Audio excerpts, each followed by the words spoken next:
We are now starting off with our today's session, and in our today's session we are going to discuss about these three Python topics: data structure, functions in Python, and how you can use object oriented programming concept using Python programming. So we have already been completed these Python basic topic. You know what is print function, variables, data types. We discussed about string. We discussed about this input function which help you to take user input. Operators we know, decision making, if, else, how you can use if, else if and else. And then last time in assignment I shared these two videos with you, for loop and while loop. So for loop you can use to iterate over each and every individual element. While loop we use this when we don't know the number of iterations. Then in for loop and while loop you can use break statement and you can use continue statement too. So we are done with the basics of Python programming. Now three important concepts we will be discussing about: data structures, which plays very important role, then how you can define functions in Python programming, and object oriented programming. Now these three topics you will be using in your data science project, and we will be using the same topic in our machine learning project. So that means if you want to become a data scientist or a data analyst, these three topics should be on your tips, especially data structure and object oriented programming. So today, first of all, we start off with data structure, which is very important topic. And as a Python developer, as a data scientist, 100% I'm sure you are going to use this data structure. In Python programming, in data science, we have many data structures. But in today's session, we will be discussing about list, tuple, set, and dictionary. Later on, we will be discussing about arrays. We will be discussing about series and data frame. But today, we start off with these four common data structure: list, tuple, set, and dictionary. So what is a data structure? Data structure is a collection of data values. Data structure can be defined as the group of data elements which provides an efficient way of storing and organizing the data in the computer so that it can be used efficiently. In a very layman term, data structure is a collection of data values. As of now, you can see that what we are doing, we are defining variables, okay, and we are assigning value to it. Okay, that means as of now we are just dealing with a single value. But from now onwards, under a single variable, you can store more than one data value. So that means this variable is not a normal variable. It means you are going to use data structure. Because data structure is what? It is a collection of data values. Now let me explain you in which situations we can use data structure. Imagine that you are working as a Python developer, okay, and your company deals in government projects. So you are working in a company as a Python developer, and your company deals with government projects.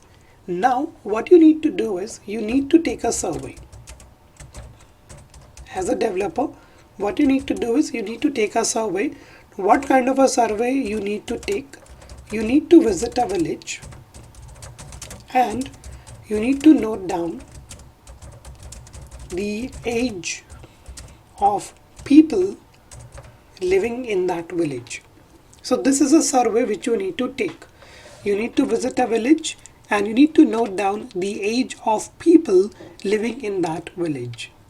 Now you are a Python developer, so you need to store this age information using Python programming.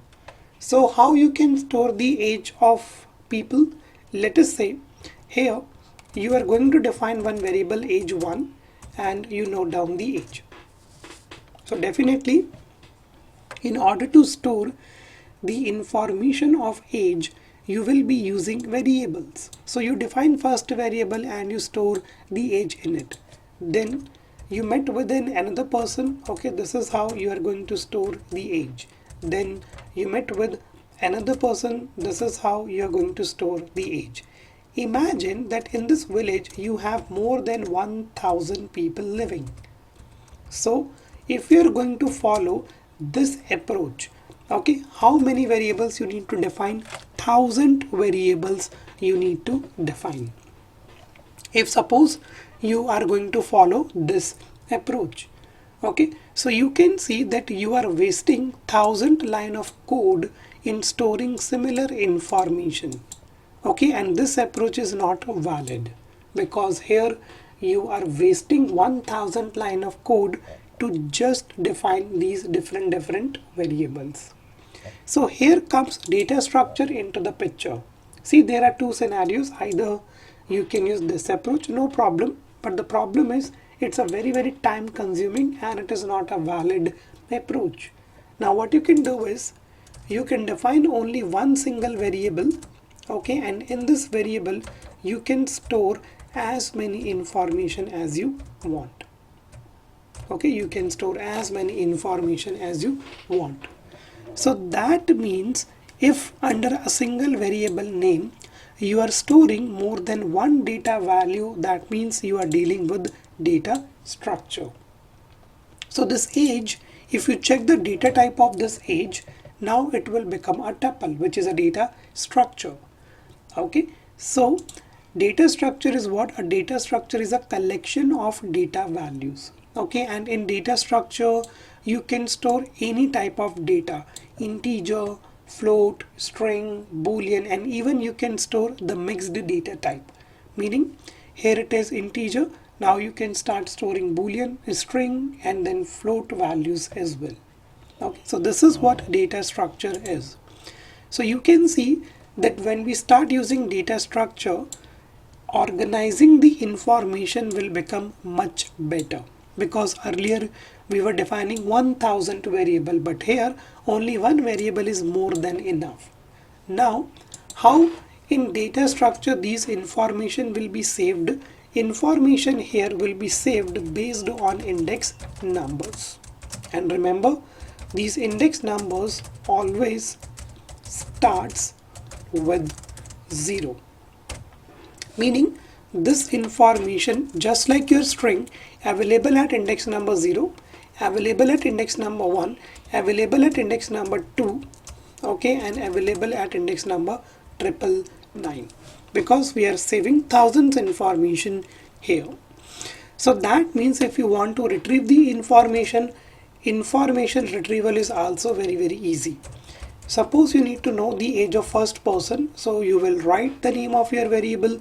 Here you are going to use the concept of indexing, and here you can pass index number 0. So what this index number 0 will do, it will print the first age for you. So that means in data structure, storing the information is easy, retrieving the information is easy, and you guys already know for loop and while loop. So that means one by one you can iterate over each and every individual element as well. Okay, so today we will be discussing about the same data structure. So we are starting off with these 4 data structure which are very common: list, tuple, set, and dictionary. Okay, I will be explaining you all the data structures one by one. So first of all, let's start off with list data structure. Okay, we start off with list in Python programming. Now list is a data structure, and list is a collection of data values, or you can say data elements. So either you can say that list is a collection of data values or data element. Please remember, in Python programming, list is denoted by using square bracket, because Python, as you know, is a dynamically typed programming language, meaning before defining variable you are not going to write like this: list variable is equal to value. Okay, so how you are going to define the list in Python programming. List is denoted by using this square bracket notation. Now what is the feature of list? List is mutable in nature. Now what do we mean by mutable? Very easily you can change, modify, delete the element of list. In Python programming we have a data structure like tuple. Tuple is not mutable in nature, meaning once the tuple is been defined, you cannot change, you cannot modify, you cannot delete. Okay, but the list is mutable in nature, which means any operation you can perform. If you want to change the data values, if you want to modify the data values, if you want to delete, if you need to insert some new data values, very easily you can perform these operation in list. So remember, in interview if they ask you what is list, so these are the points which you need to tell them, that list is a collection of data values. List is denoted by using square bracket, and this is the point which you should tell them, that list is mutable in nature. Then in Python programming, this list data structure allow you to have duplicate elements. Duplicate element means, suppose this is your list, so here again you can store 22, again you can store 22, meaning you can store as many duplicate element as you want. But in Python programming we have a data structure like set, which don't allow you to have duplicate element. Okay, so you can see that in list almost every operation is possible. We can change, modify, we can have the duplicate element, and even we can delete. So now how you are going to define the list in Python programming? There are three ways to create a list in Python programming. The first one is you can define one variable list1. Okay, again please do not use this list because it is a reserved keyword. Okay, in future if you are planning to use list, please do not use this name list because it is a reserved keyword. So instead either you can give it a name as my list, age, any name. So here I am going to use this name list1. As I told you that in Python programming, list is denoted by using square bracket, and list is a collection of data values. Collection of data values meaning you can store as many information as you want.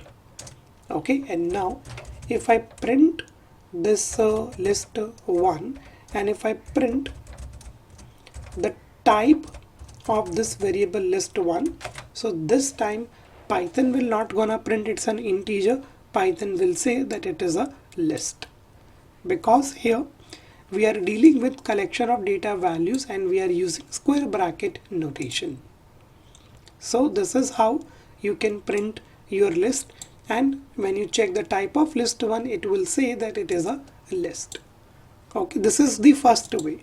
Second way is you can use Python programming inbuilt methods. Okay, just like print input, Python provides you this inbuilt method, and the name of this inbuilt method is list. Okay, and here you can store as many information as you want, A, B and C. So now if you check the type of this variable list2, again Python will say that it is a list. So that means as a developer, either you can use this approach or you can use this approach. 99% of the time you will be using this square bracket notation, but you can use this inbuilt function as well. Now the third way is, in Python programming we can create an empty list. Empty list meaning you are creating this list but you are not providing and you are not storing any data value in it. Meaning here we have created the list, but currently in this list we don't have any element. So that meaning if again you check the type of this list3, what it will do, let me run this, and again it will print that it's a list. Okay, so these are the three ways of creating a list. This is the list with data values.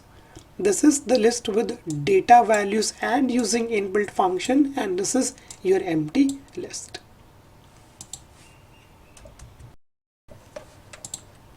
So now I'm just going to copy this list in the next cell. Now you need to understand some basics. A list is a collection of data values, meaning list is an iterable. Iterable meaning list is going to store this information based on index number, meaning just like your string, this information is available at index number 0, index number 1, index number 2, 3, 4 and 5. Not only we have positive indexing here, in a list we have negative indexing too, just like strings, -1, -2, -3, -4, -5 and -6. So that meaning in a list very easily you can use the concept of indexing and slicing, because list is a sequence, or you can say that list is an iterable. Why so? Because list is a collection of data values. So in list, this indexing and slicing you can perform very easily. How? I'll just show to you. Print. Let us say I am interested in printing the third index number. So this line number 2 will print the entire list, but this list 1 index number 3 will print the element which we have at index number 3. So at index number 3 we have this what? We have this 40. Now not only you can use this positive indexing, you can use the negative indexing as well. So let us say list 1 -1. So -1 always print the last element, so 60 will be printed out. Okay, and the best part is here very easily you can perform slicing too. So let us say print list 1. If I write index number 1 till 5, then what will happen if we run it? So you will be going to have this list. So starting from index number 1, 2, 3, 4, 5, but we know that this is what? This is your exclusive. So you will be going to get this output 20, 30, 40 and 50. Okay, so indexing and slicing can be done very easily on your list, because just like string, list is also an iterable or a sequence, meaning collection of data values. Now not only indexing and slicing, here you can perform iteration as well. You know, in Python programming we have a for loop using which we can perform an iteration over each and every individual element. By performing this iteration, even you can perform any set of action. Set of action means, suppose from this list you need to know only those elements which is divisible by 3. You need to know those elements which is even numbers. You need to know those numbers which is odd numbers. So using an iteration one by one, you can evaluate each and every individual element. So that meaning in list, iterations is very easy. So here I will be explaining you iterations over a list. Iteration meaning you can very easily use for loop. So let us say for I in list 1, I'll print this I. So what this I will do, I will going to iterate. In the first iteration the value of I will be 10, in the next iteration the value of I will be 20, then 30, 40, 50 and 60. So that meaning if we execute this cell, you can see that this for loop will going to iterate over each and every individual element of your list. Okay, and not only for loop guys, you can use while loop too. Okay, both can be used for iteration, but generally for iterations we uses for loop. Okay, while loop we will be using in different scenarios when you don't know how many times you are going to iterate. Okay, but still you can use while loop as well. How? I'll just show it to you. Before that, execute this for loop. So why we do these iterations? For performing some kind of a set of actions. Suppose guys, from this list you are interested in only printing the odd numbers, okay, or you need to know only those elements which is divisible by 3. So that meaning here you can perform any set of action like this. If I mod 3 is equal to 0, then we are going to print this I. So any set of actions you can perform with the help of for loop. So you can see that this time you will be going to have only those numbers which is divisible by 3. Okay, simple. Now not only this iterations we can perform using for loop, you can use a while loop as well.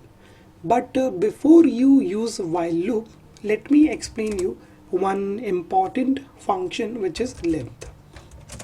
Now what this inbuilt function length will do, it is used to print the count of element. Okay, always remember, it will help you to know how many number of elements you have in your list. So this length will print the count of elements. So meaning if you write like this print, and you need to know how many elements you have in this list 1, so it will tell you that in your list you have 6 elements, meaning the count 1 2 3 4 5 6. So this count will be printed out by this len inbuilt function. Okay, and suppose you need to use a while loop. Okay, suppose you are not using for loop, you need to use while loop for performing the iteration. So how you can do this? Here we need to define one variable first, because index always starts off with a 0. Then you need to use while.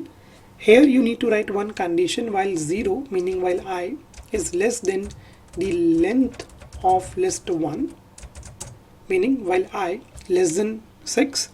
So then what will do? Print the list 1 index number I, and then please remember that you need to increment the value. I is equal to I plus 1. So when you run it, even you can see that while loop can help you to perform this iteration. So here what we are doing, we are comparing like this. I is what? 0. 0 is less than 6. Yes, the condition is true. So what it will do, the moment when this condition becomes true, it will print list 1 index number 0, because currently the I value is 0. Then I value will become increment, I will become 1. Then again you are going to check the condition 1 less than 6. Yes, so you are going to print first index number. Then you will make it 2. 2 less than 6. Yes, so using this approach, one by one you can print all the list element using while loop. So can you see that here basic operations we can perform on list as well. Basic operations like indexing, slicing, iterations, for loop, and even you can use this while loop. Because list is a collection of data values, so we can say that list is an iterable in Python programming.